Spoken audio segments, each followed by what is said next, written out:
Mother of all talk shows and former MP George Galloway. George, always a pleasure to have you on Uncensored, particularly when you spent all afternoon spray gunning me on social media about how you're going to rip me to pieces. And as you often do, by the way, and as you often do, by the way, woefully mischaracterising me as some kind of Starmer fanboy when I spent almost all of his tenure as Prime Minister hammering the guy. The only thing I've really agreed, the only thing I've agreed with is about Ukraine. And Boris Johnson. You're a fanboy for him and Boris Johnson. No. Don't misquote me. Don't misquote me. I am specific of war in the Ukraine. You're specifically on Ukraine. I agree with both Johnson and Starmer. That is true. And how? But that does not make me a fanboy for either of them. I have many things I've hammered them over too.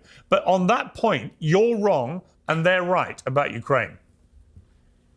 Well, you say that, but I'm on the same line as your friend Donald Trump and the American administration. And it's really come to something when, having spent a lifetime myself fighting against NATO and American wars, it's the Americans that are trying to stop the war, and Piers Morgan, Boris Johnson and Keir Starmer who are trying to keep it going. I don't want to keep it going. A lot of Ukrainian, I don't want to keep it going. You've got a lot of Ukrainian blood on your hands. You have lied about this war from the beginning. Actually, Vladimir Putin has the blood on his hands of Ukrainians. You can have a monologue if you like. It was Vladimir Putin. You can have a monologue if you like. 3 years ago. Bring on a guest. 3 years ago. Let the guest speak. 3 years ago. If you're going to libel me, I will hold you to account. You have lied about the origin of this war, about the duration of this war, about the course of this war, and now having caused you and your war party the death of 1 million Ukrainians while claiming to love Ukrainians, you're now calling for British lives to be lost. What a load of absolute bullshit. That constitutes close to a war crime. What a load. You are talking. Of it. Listen. Get off your Putin fanboy hat for a moment. Well, you see, there you go. I'm going to respond in kind. Reagan said. I'm going to respond. Anybody who disagrees with you is a Putin fanboy. Can I respond, please? Why don't you listen to Donald Trump? Can I respond? He told you yesterday. Can I respond? Can I respond or not? Donald Trump told you yesterday that joining Ukraine, forget about it. That's the cause of the war in the first place, which I've been telling you from the beginning. Yeah, okay, let me respond if I may. Can I respond? It's your show, Piers. Okay, Donald Trump, who I know well, I've been a friend of his for 20 years, good and bad. We've had some up times and bad. Spoke to him a few weeks ago. We had a great conversation. But he's absolutely wrong when he categorises this as something that Ukraine started. Absolutely wrong to call Zelensky a dictator. The real dictator is Vladimir Putin. 3 years ago, he illegally invaded a sovereign democratic European country and started murdering with impunity Ukrainians. The Ukrainian people, to everyone's astonishment, managed to repel that early invasion by Russian forces and are still repelling them 3 years later. They've reached an impasse where there's been little movement on the battlefield now for many months, but hundreds of thousands on both sides are dying. It's back to World War I scale of losses, and it has to end. I want the war to end like Trump does. I don't like his categorization of Zelensky as a dictator. I don't like the way he's trying to make out that they started this war when it was Russia, but I do agree with him that we need to have peace, and I actually think he's inherited the situation, and I think his way to try and forge peace by doing a minerals deal with Ukraine, which should satisfy his critics back in, particularly the MAGA critics who don't like the way they've wasted, as they see it, all these billions on Ukraine. This way they can recoup that through the minerals. I think it's a smart business deal by Trump if that happens. I think there's a general acceptance. You have to have the war now frozen on current geographic lines so that Russia would keep the territory it's taken but not have sovereignty over that, and Ukraine can try and politically get back the territory later because it was retained sovereignty. We'll see if that ever happens. But don't, please, with a straight face, try and tell me that Russia did not start this war 3 years ago. I know the history. I know what happened. And I know all the background to this. But the idea this is somehow bloody Zelensky's fault and Ukraine's fault is an absolute joke.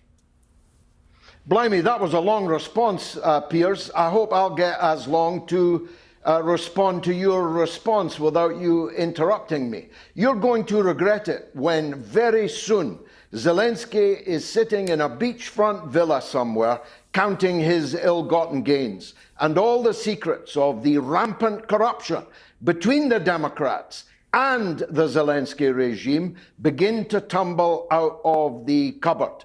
This war did not begin 3 years ago. You very well know that it began in 2014. You very well know that it began with a coup against the elected president of Ukraine, backed by Victoria Nuland and the administration at that time, and supported by you. You very well know that the criminalization of the Russian language, which followed hard on the heels of that coup, was the proximate reason for an uprising in the east of the country amongst Russian-speaking, ethnically Russian people. You very well know that Zelensky and his predecessor rained down shot and shell on the people of East Ukraine for 8 years before Putin intervened in 2022, and that 14,000 people, most of them women and children, were killed in that onslaught. You very well know that Zelensky was preparing for a final onslaught, a final solution. And while I'm on that subject, you're always telling us how much you love the Jews. You're supporting a regime which puts up statues to Nazi collaborators, to generals of the Galician division of the SS. You are Zelensky supporting is Jewish, you know that, right? You know Zelensky's Jewish, right? Do you? But that's like saying there's no racism in America because Obama. So a Jewish. Obama, so you're calling the Jewish leader of Ukraine a Nazi? Is that your position? No, I'm not. But the regime is. You know very well that all over Ukraine, the statues and the heroization of Bandera and the SS in Galicia and the mass murderers of Jews, including at Babi Yar. There are proportionally, I'm going to respond to that. There are proportionally, as you know, to quote you, I'll start this by saying, as you know, there is a tiny percentage of people in Ukraine who are neo-Nazis, as there are, by the way, in many of the neighbouring countries there, including in Russia, right? And they are not putting up these statues. They are not Who's a significant. They are not people. They are not. They're calling libraries after Let me finish. They're calling university wings after them. Let me finish. They are There's not. a Bandera street in Kiev. Let me finish. They're not a significant number of people, and for you to call the Jewish leader of Ukraine somebody who is leading a regime propping up Nazis is despicable. Despicable. I've already said to you, that's like saying there's no racism in America because Obama was briefly the president of the country. The entire western part of Ukraine played a decisive role in the mass murder of Jews and Poles and others in the Second World War. And now they are heroizing the heroes of the SS and the other collaborating forces. A tiny number of people do that, as you well know. Tiny number of people. When all these things become clear. Let me ask you, why do you support?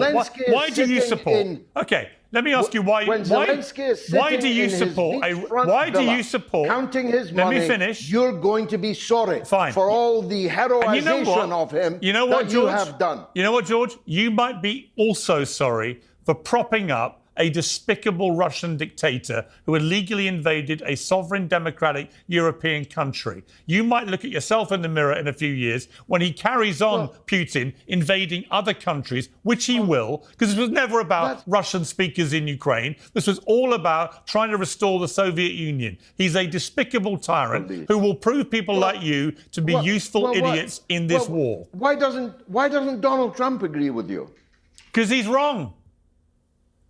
Well, you know, you have been up his ass all of these 2 decades. Really? You've kissed his feet. Really? You've licked his boots. You've fawned upon him. Really? You have been his super fan. And now, on this fundamental question of our age, is entirely wrong? Well, no, it's wrong to call Zelensky a dictator, make out he's the perpetrator of the war. Yes, he's right to forge peace. Said that NATO, he's right to forge peace. And by the way, I hammered Trump so much over things like the COVID pandemic, January 6th, stolen election. He didn't talk to me for 6 months. So this idea I'm always sucking up to him is complete lies again. Everybody watching complete knows, lies. Piers, everybody watching knows you are Trump's biggest ass. I like him. Everybody watching. I like knows Donald that. Trump. I know you like him. I like don't him. like him. And on you many like things, him. on many but things, on this, he's I wrong. like him. And the on many things, fundamental question. let me finish. The biggest question yeah. in politics in the world today, he's got it completely wrong. No, you didn't hear me. Why didn't you listen to what I said? What do you mean I didn't hear you? I've literally said to you, on his plan to get peace, I agree with him. I don't agree with him about calling Zelensky a dictator, and I don't agree that it was Ukraine that started the war. You do, because you're Putin's little expettle. Ukraine was the most corrupt country more corrupt than Russia? More corrupt than Russia? It was designated by the economists, What about Putin? by the FT, What about Putin? by everyone who knows about these things. Tell me about Putin. Listen, Joe What's Vladimir corruption, Putin, George? The Biden family's George, what is Vladimir Putin? Will turn out to be. What is Vladimir Putin? Stop parroting these things. What is Vladimir Putin? Regret it. It is Zelensky. Tell me about and his Putin. predecessor You can't do it, can Joe you? Biden You cannot and do Barack it. Obama. You will not and criticize John Vladimir Kerry's Putin. son or daughter, whoever they are nowadays. You won't criticize Vladimir all Putin, these will you? American oligarchs. You won't criticize Vladimir Putin. Look at you. How pathetic. In the corruption in Ukraine. But no and corruption you're in going to find Russia. out all about it soon. No 'Cause I'll corruption tell you in what, Russia. I'll tell you what, your mate, Donald Trump, is going to open every book, every drawer, every filing cabinet, and you're going to be embarrassed. Okay, final question, George. Can you think of anything negative to say about Vladimir Putin or not? Well, I wouldn't have voted for him, as I told you. You wouldn't have voted for him. Okay. I would have voted. All right. I would have voted for the leader of the opposition. I got it. So you can't think of anything negative to say about the single most ruthless dictator in the world. And that says it all, George.